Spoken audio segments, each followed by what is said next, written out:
বৌমা, আমার তরকারি হয়ে গেছে, আটাটা নিয়ে এসো। এই তো মা আটা এনেছি। তাহলে এবার আটাটা মাখো।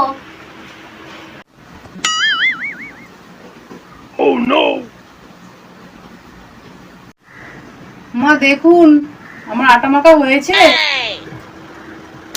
আমি আটাটা মুখে মাখতে বলেছি। তাহলে আটাটা কোথায় মাখবো মা?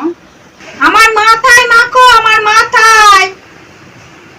Oh no no no!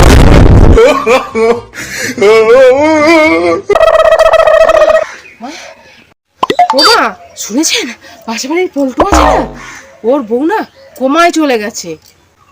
ওরা বাবু বড় লোক মানুষ, ওরা কোমায় যাবে, দেশ বিদেশ ঘুরতে যাবে। আমার বাবু অত টাকা নেই, আমি কোমায় যাবো না। Oh no!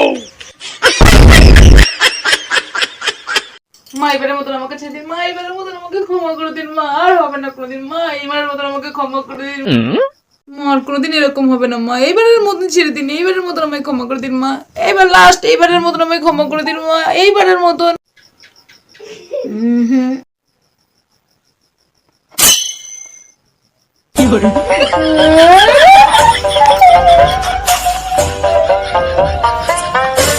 আমি আলু ধুয়ে কুটে প্রেসারে দিয়ে দিয়ে বসিয়ে দিচ্ছি, তুমি দুটো সিটি দিয়ে নামিয়ে নেবে। আচ্ছা মা।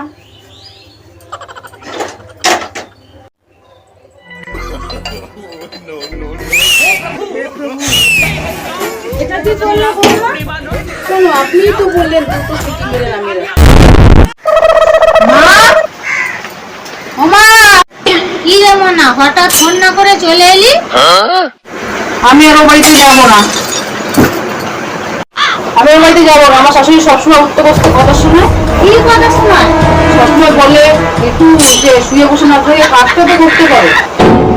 ঠিকই তো বলেছে, শুয়ে বসে না থেকে কাজগুলো করতে পারিস।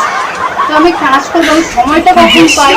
আমি ঘুম থেকে উঠতে উঠতে 11টা বেজে যায়, উঠে আমি ব্রাশ করে চা বিস্কুট খেতে খেতে দুপুরে স্নান করার সময় হয়ে যায়। তারপর দুপুরে স্নান করে বেরোতে বেরোতে আমার দুপুরে খাওয়ার সময় হয়ে যায়। তো দুপুরে খেয়ে একটু আমি রেস্ট নেবো না? তারপরে দুপুরে ঘুম থেকে উঠতে উঠতে সন্ধ্যে 6টা বেজে যায়। তখন উঠে আমি একটু সিরিয়াল দেখবো না, আমার একটু ইচ্ছে করে না, আমি একটু ফোন দেখে একটু টিভি দেখি। তারপরে টিভি দেখতে দেখতে রাত্রি 10টা বেজে যায়, তখন আবার খাওয়ার সময় হয়ে যায়। তো খাওয়া দাওয়া করে তো আবার ঘুমানোর সময়, তাহলে আমি কাজটা করবো কখন?